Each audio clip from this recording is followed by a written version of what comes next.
Now it's my pleasure for the last presentation tonight. Just to get you informed, who attended my presentation 2 years ago with a demonstration on RF-dump? Who was in the audience? Who is using RF-dump? Only a few. So let's get started. Our agenda for tonight is what is RFID, how to exploit and attack RFID systems.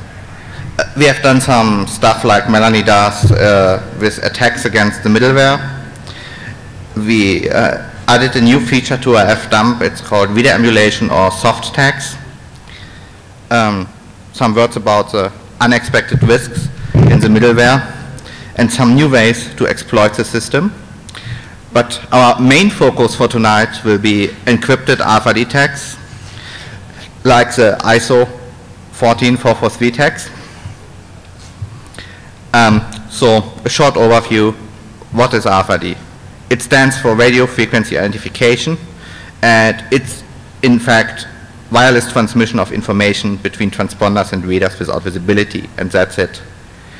And most of the times we have bidirectional transfers, so it's able to read and write. Even if they only call it readers, the most of them can write to the tags as well.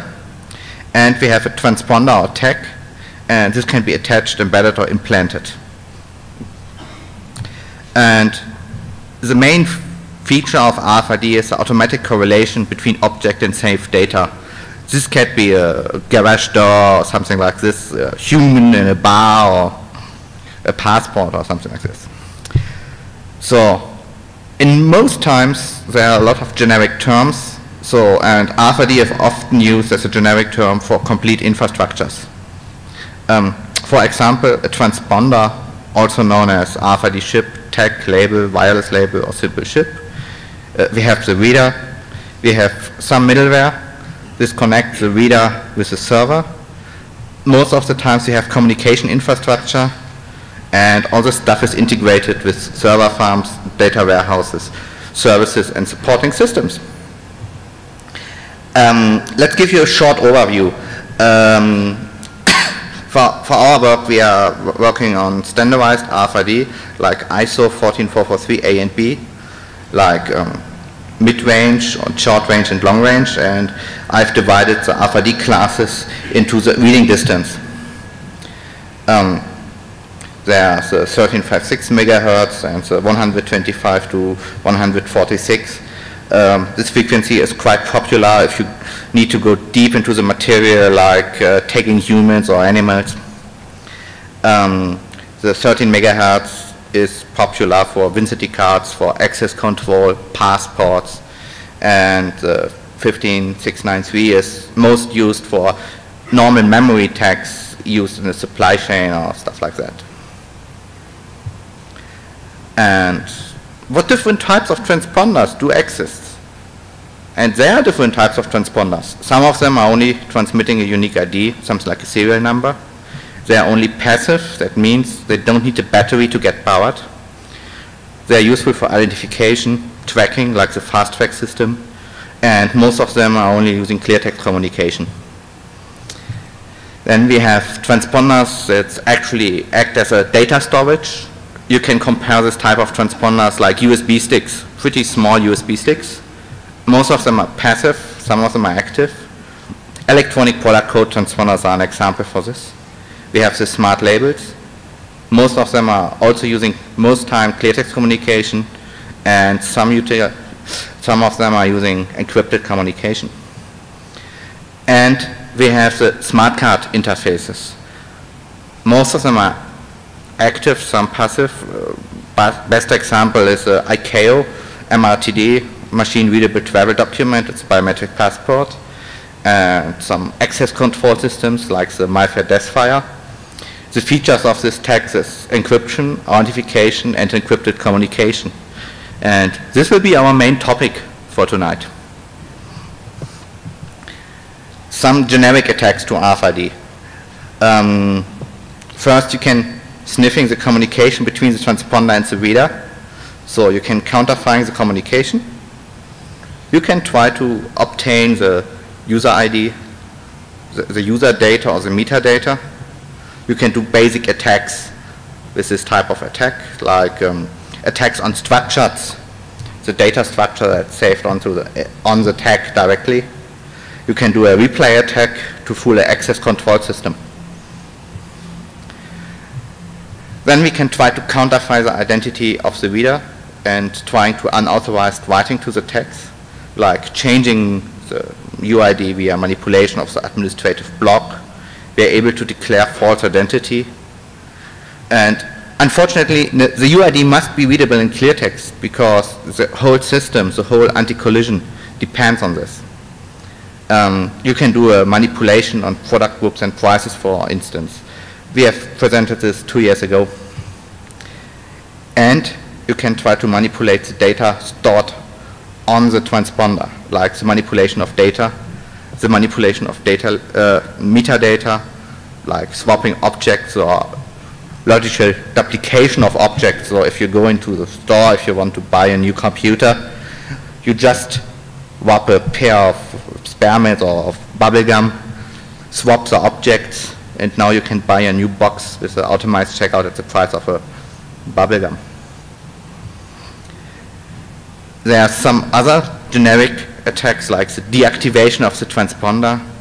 This disables the traceability of objects and the visibility of objects, and you can do it with specific attacks, with your famous home appliances like microwaves. And you can attack the structures in the middleware, the backends, and the manipulation of the structures, like injecting malware into backends and middleware systems. For instance, database worms. You can try to use this injection for manipulation of backend systems, and you can try to run a DOS attack against the infrastructure. We have seen it, the talk before, jamming of RFID frequencies.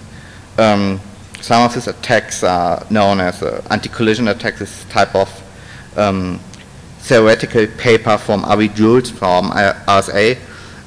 In fact, the block attack was never implemented and never demonstrated. It was only an academic paper on it. You can buy an out-of-the-box police jammer. So these are available over internet or buy it on eBay. And these types of jammers are used to block frequencies where suspects can communicate with their colleagues or doing communication or opening the garage to escape. So the police has pretty handy boxes, and with one finger snip with this box they can block your GSM frequency, they can block your mobile phone frequency, the frequency for your laced or for your free wireless phone, and as well for RFID frequencies. And all these attacks preventing reading of the text. It's a simple denial of service against RFID systems. But imagine if someone brings a jammer or something like this into a company or into a plant that's organizing their complete production process with this type of attacks. So you can shut down production, sales, or even block someone to get into the data center. 2 years ago, as we presented RFDump, I got a lot of quotes. Oh, okay, but all the tags are unencrypted. The normal EPC is using standard unencrypted communication. The data is not encrypted on top of the RFID tag. And the spokesman from the RFID lobby is telling us, oh, Lukas, is not true. We will use encrypted tags. We will secure it, and with encryption, everything will work fine. So no attacker has a chance to change anything on an RFID tag. So we did some research on MyFair. MyFair is the most used RFID transponders featuring encryption. This is a technology. It's owned by Philips Austria. They actually bought this company. And the technology is based on ISO 14443, like passports or some different other tags. And they're operated on the 13.56 megahertz frequency. We have 2 different families of MyFair tags. The MyFair standard family is operating a priority high-level protocol. and proprietary security protocols for unification and ciphering. We haven't spent so much time on this proprietary stuff because it will be changed to standardized stuff, but I'm pretty sure this proprietary ciphering, if they are not going to release the cipher algorithm so someone can do a cryptanalysis, will be some less or more type of storing with a standard secret like all other proprietary ciphers. There are also MyFair Ultralight, the same tag without any encryption. And we have the MyFair Pro, Pro X or SmartMX tag. This family of tags is fully compliant to the ISO 14443 standard. And there are different types of tags offering memory protection. And each sector, each memory block of this tag is protected with two different keys, the A and the B key. And each sector of the tags can be protected with one of these keys. First, we have written a small Perl tool, a small Perl script, trying to make a brute force attack and trying to figure out how long it would take to break it with a brute force. In the worst case, we end up with 22,000 years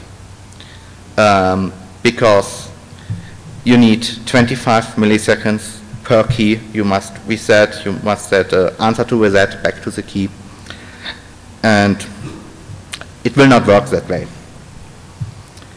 The second chance was, oh, what's happened if we just clustering it and run 1,000 RFID readers?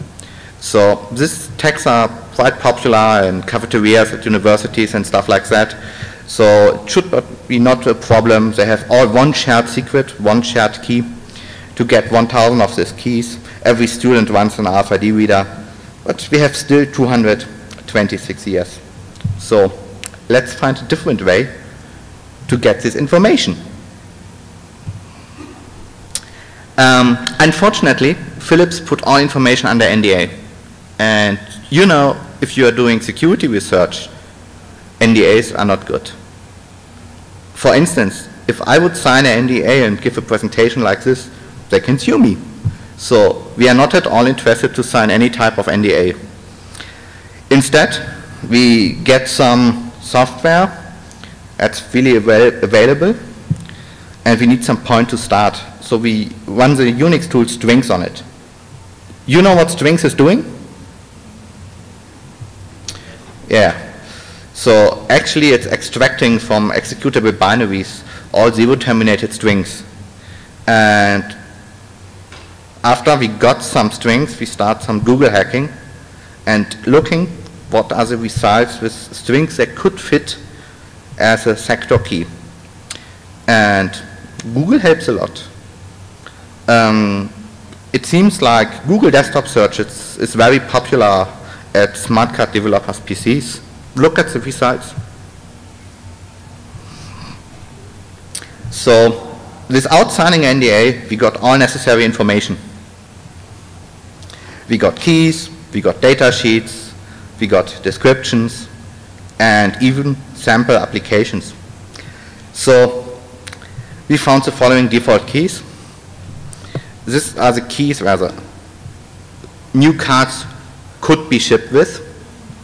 And we found about 60 keys from example applications. And also there's one specific key that turns off all encryption features.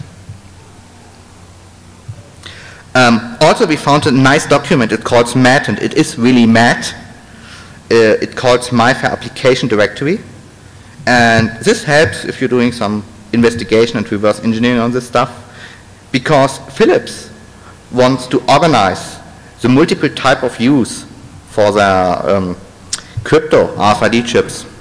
So they introduced a directory where each developer can sign up and write into a sector what type of application and what type of data layout he is using for his specific MyFair application. So in this Google data sheets and documentation we found a huge amount of examples. So we found examples including different keys, different tag memory layouts, as well as data structures for ticketing, access control, and online payment. And you know developers are really lazy. So we checked a couple of these cards and we succeeded with more than 75% use the default keys. So something like, oh, it's compiled, let's ship it. And even I cannot believe that the programmers don't understand anything at all. So they are not only using the example layouts from the data sheet, they are also using the keys.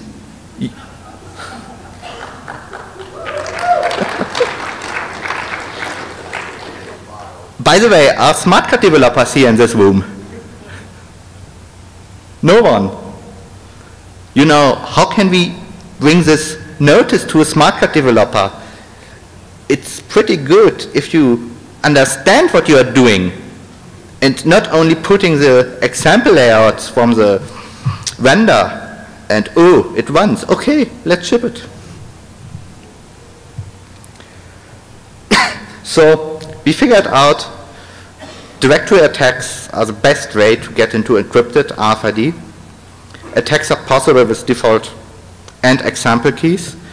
The new RFDump version will have a huge dictionary, and we are right now working on, you know John the Ripper?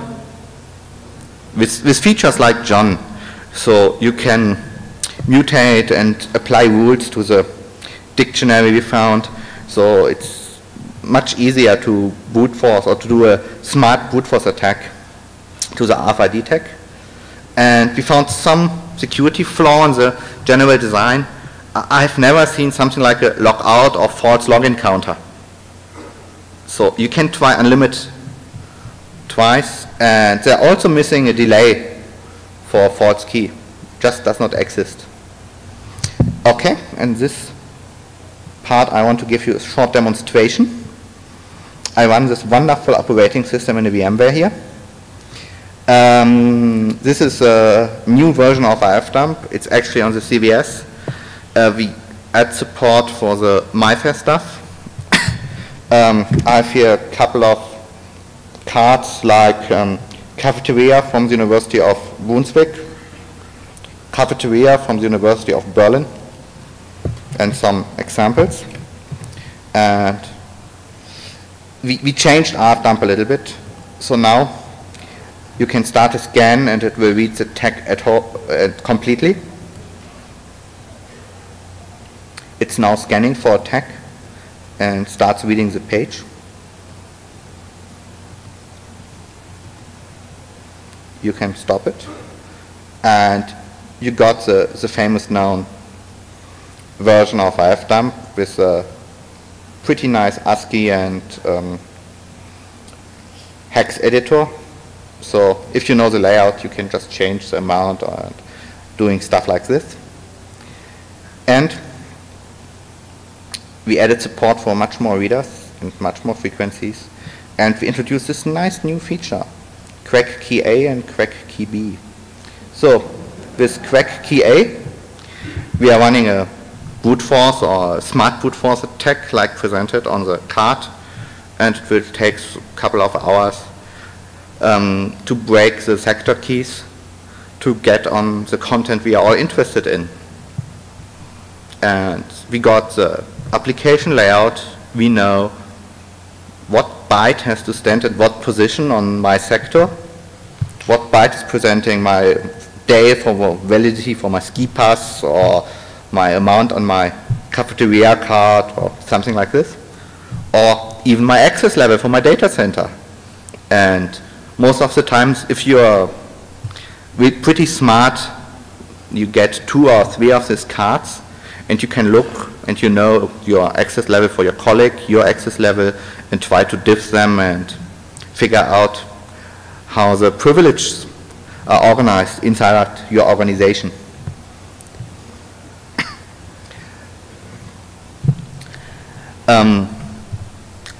Now let's come to the second part of my talk. Just let the tag the backend. Now we got the RFID tag, we got access to the also encrypted sectors, Now we have something like normal storage. And we can use the storage to transport malware, SQL injections, buffer overruns and stuff like that directly into the backend.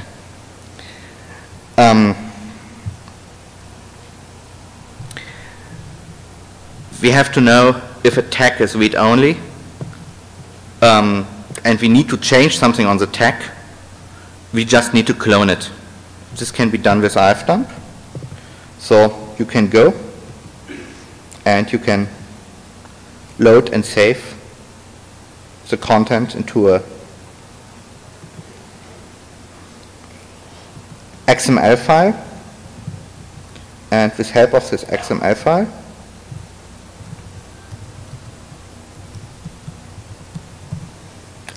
it contains the payload of the RFID tag. You can load this file into an RFID emulator and change any sector, like the unique ID and stuff like that. And the new version of ifdump can emulate the complete structure. So it can emulate the payload, the administrative block like the unique ID that's normally not changeable in this way, and it also emulates the reader. So if you want to break in the access control system, you just rip off the reader and put your serial, it's most of the times ours, 448 or something like serial TTL level connection, and you can just connect it with an adapter to your notebook and emulate everything. As well, you can load this saved value and just dump it back into an empty new RFID tag. So we are able to deal as well with read-only RFID. So just write the manipulated data into an empty one. We found out that some of the really clever smart card guys check the tags. They are just mirroring the unique ID into the user data fields. And if the block is encrypted, once again, the sector key must be broken like presented. Now let's have a look to the pretty new world, the supply chain. We have a central data warehouse. At production time, the product gets registered at the data warehouse. They are tracking the distribution.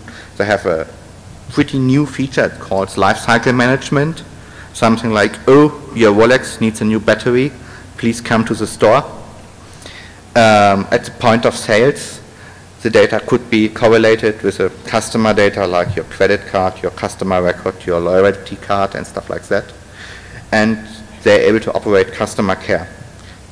This means all the systems must be connected in a network, must communicate within and must have some type of relations. So what's possible with this brave new world? We can take some of this malware. The most systems have a tool, it's called Event Manager. So if an RFID tag gets scanned, it's coming to the Event Manager, going to the information server or the middleware, and ended in your ERP or CRP system and in your backends. One problem with this design is they just want to make the tags as cheap as possible. So they just ignored some functions on some RFID tags that give you an information if you read up to the end of the RFID tag. Instead, what's happened? The page just gets flipped and you get a multiplier of the page beginning with this address. So you can utilize this feature. Now we have unlimited space on the tag. So you can use ifdump and the tag database. And we need to use this tag database to avoid reading over the boundary. Let's have a look to this.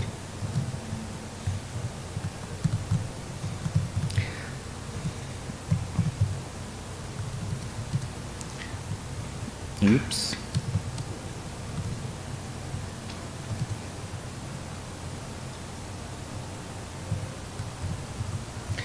And with this tag database, it's necessary to know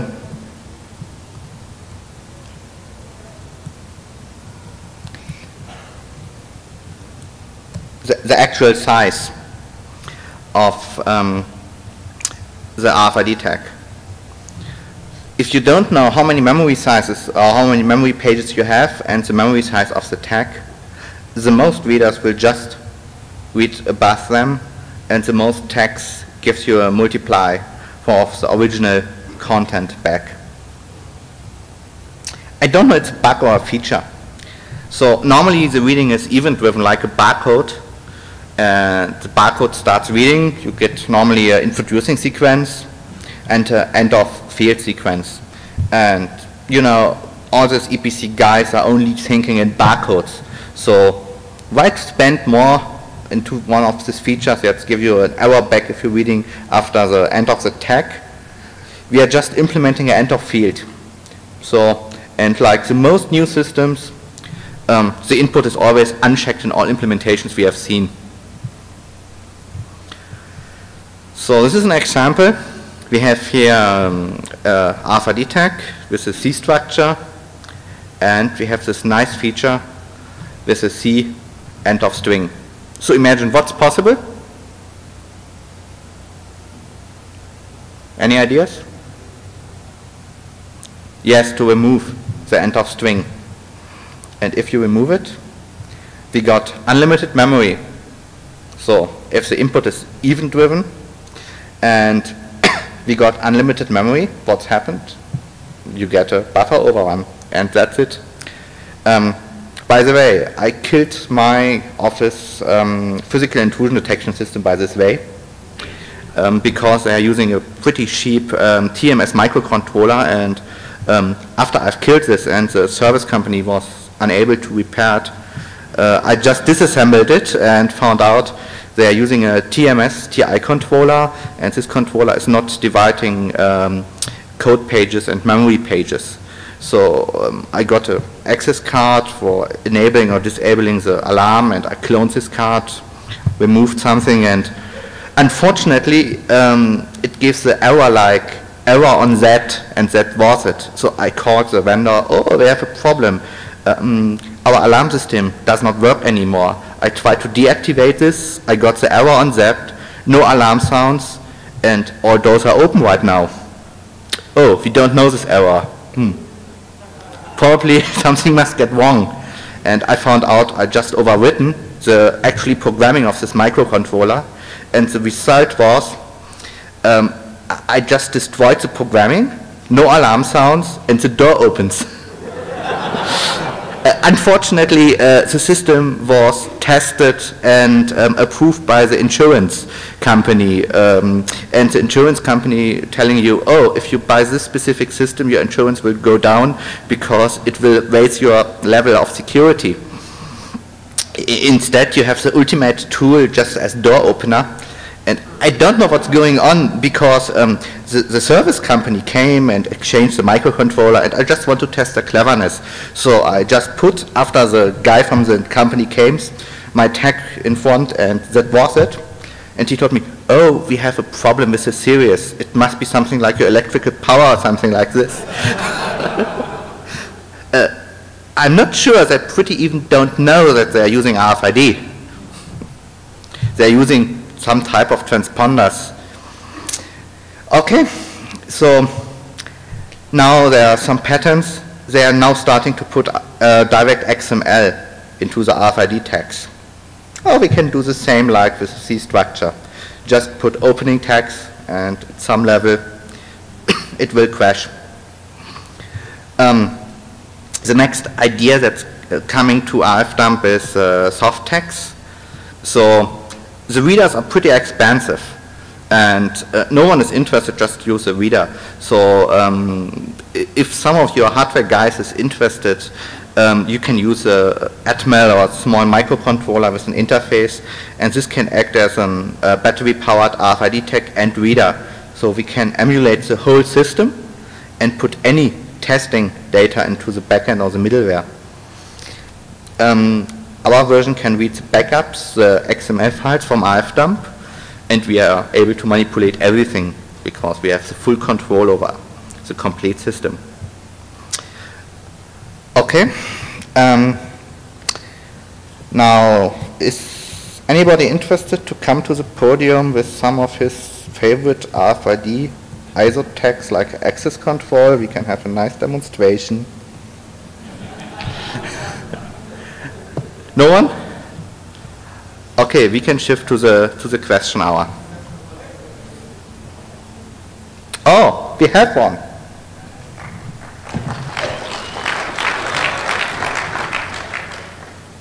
Okay, I'm not sure is it ISO, so let's check it.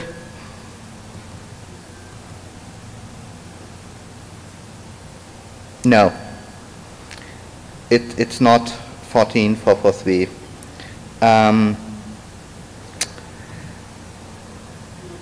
Yes? This is an RFID tag they're using in the mystery box challenge. Okay. I'm not sure what that is.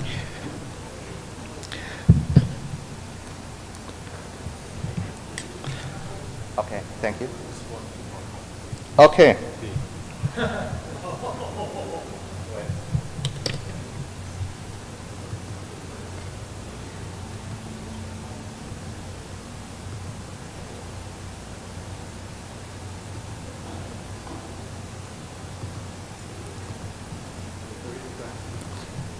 Okay. So I cannot get it. It's probably not in my tag database, but I have a backup tool with me. Let's check the second one.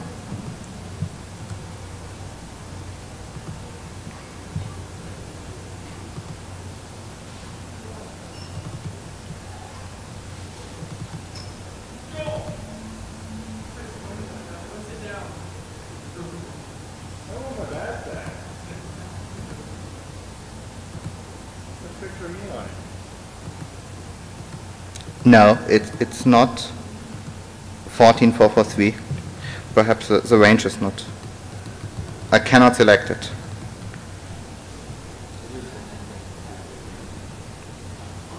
It looks like. Yeah. But if it's a TI chip, it's probably. Oh, we got it. You have to put it on the opposite side. The range is not really huge. Okay. Let's try it with RFDump once more. And look what's on it.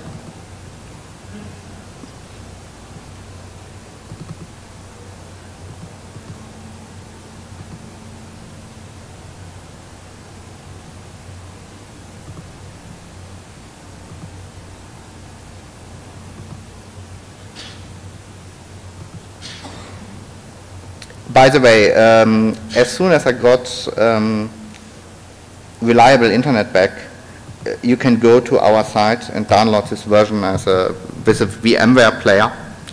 So there's no longer a need to install Linux on your box and to handle and hassle with this stuff.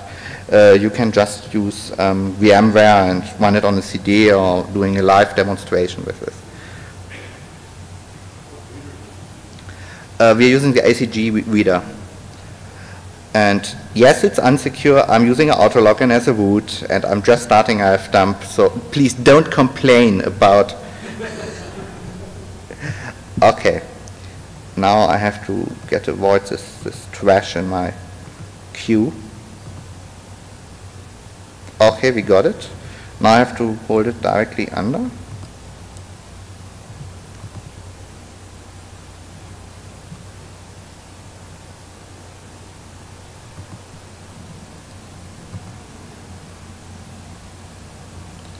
It's hard to get.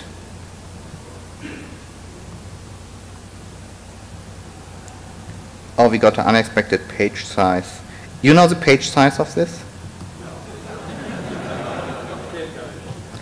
Okay. No, I got the ID. Yeah. I need to investigate something about more of the page size. Okay, so I need to apply for American Express card to get unlimited credit. Okay, thank you. Let's have a look to this access card, and then we can release you from your pain. No, it's not. If you come to the podium after this, I have a couple of different RFID readers with me, so we can check it out. Okay, let's start with a question session. First question. There's a microphone in the middle. It would help a lot.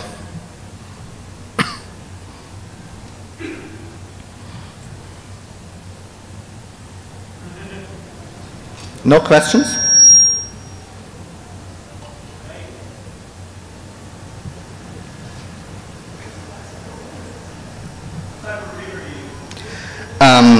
We have support for ACG reader. This is standard Philips chip, and the nice feature for the ACG readers is modems with the AT command set and the Aegis command set. So you can communicate with these readers with a ASCII command set and can just open something like a minicom or terminal program to punch in commands and try something out if you are doubt. The most of these RFID readers are designed by the same stupid guys. They are designing smart cards. So you have, you have something like, you know what nibbling is? Bit nibbling and stupid binary commands to send to them. And ACG got so much pressure from the smart card guys, they are now supporting 2 versions of this. So you can switch into a complete brain damaged binary protocol and still use a nice ASCII protocol. And if you're interested to get one of this ACG stuff, you can now order it over the RF dump page. We don't make any money with it. You can just check the price, and we do also ship to the US like somewhere else. As well, we have an open API, so if you want to put in your reader into RF dump, there's a C structure. You can put in what type of commands you are sending, what type of feedback you are getting via regular expression, and can use our reader API to put new readers into RF dump. Okay, next question, please. You know, I'm just curious, have you ever done any work with the military CAT card in their RFID system? What type of card? CAC, a CAC card, Common Access Card. I wish I had one to scan for you, but I don't. But, you know. The problem with all this US military stuff and proprietary US stuff is I feel not comfortable to checking one of these cards here in the podium at the DEFCON.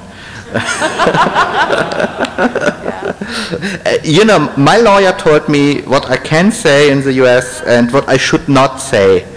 And if some Fed is interested that we are going to do an audit on the software or something like this, we can organize something. But I'm not feeling comfortable to speak about. But I do know that NASA is using MyFair as access control. And this is one of the biggest customers. So they were like, you want to come back for DEFCON 15, right? You know, they were... I understand that, but have you been directly threatened then, or... have you been directly threatened then, or you just prefer to kind of keep quiet? I just want to avoid some situations. That's cool. I appreciate that. Yeah. The next question. You mentioned that a lot of companies use the default key. When a company deploys in general, will they use a single fixed key, or will different RFID tags have different keys? Like for a single company's deployment of a given product? Normally you have one shared key. So the reader needs to know the key to communicate with the company cards. And some of the companies are clever, they audit their solutions, they set up one key per card. And this is normally not possible. So most companies using one shared key with one fits all. And this shared key is responsible for all sectors that are used by the company. But the MIFARE standards allows you to put different sectors. So you can put up to 16 applications. Each application is using a different sector, and each application could be protected by his own key. So the application for ticketing does not interfere with the application for access control or for paying your cafeteria.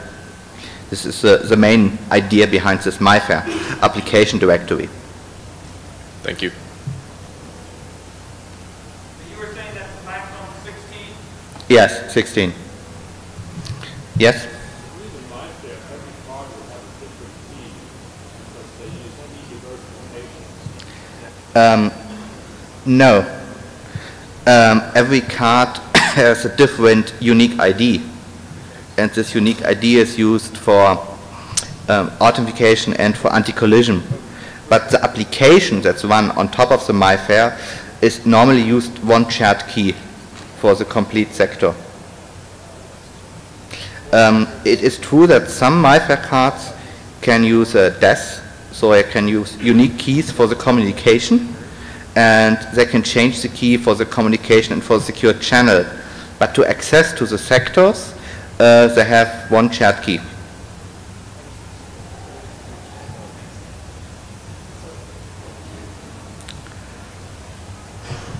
Okay? So if you have some additional questions, feel free and just send me a short email. My email address is Lukas with K @freak with ph.de. Okay, and enjoy this evening.